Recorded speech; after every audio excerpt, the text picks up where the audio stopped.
হৃদয়ের জন্মদিন স্পেশাল। আমার মা দেখো কত কিছু রান্না করেছে। কই দেখি দেখি। হ্যাঁ তাই তো, মাসিমা তো অনেক কিছু রান্না করেছে। মানে মা এত কিছু কেন করলে? এত কিছু করি আর জন্মদিনে করবো না? হ্যাঁ মাসিমা, কিন্তু বাড়ির চাকরের জন্য এটা বোধহয় একটু বেশি হয়ে গেল না? আরে ও বাড়ির চাকর নয়, ও হলো হবু জামাই। ও তাই? তাহলে তো সার্ভিস কম হয়ে গেছে। ইলিশ ভাপা কই, চিংড়ি মাছের মালাইকারি, রুই মাছের কালিয়া কিছুই তো দেখতে পাচ্ছি না। অন্তত পক্ষে শুটকি মাছের চচ্চড়িটা তো করতে পারতে মাসিমা।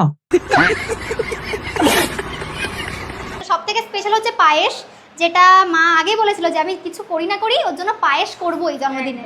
দেখো হৃদয়ের জন্য কিছু করুক আর না করুক, মাসিমা কিন্তু ঠিক পায়েস করার চিন্তা ভাবনাটা মাথায় রেখেছে। আর তাছাড়াও সারাদিন সুমির রচনা করে করে করে এই মাসে হয়তো একটু বেশি জমে গেছে, তাই বোধহয় বাড়ির চাকরের জন্য বাড়ির হবু জামাইয়ের জন্য একটু বেশি করছে। ক্ষতি কি? ঠিক বলেছো। বাচ্চার জন্য অনেকগুলো চকলেট। বাচ্চারা? কার বাচ্চা খাবে এতগুলো চকলেট? আর তোরা সব এত ভালো মন্দ খাবার গুলো খাবি আর বাচ্চাদের জন্য শুধু চকলেট দিবি?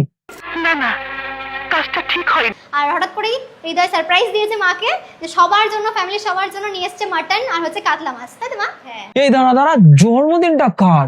যার জন্মদিন সে নিজেই মাছ মাংস নিয়ে এসে শাশুড়িকে সারপ্রাইজ দিচ্ছে।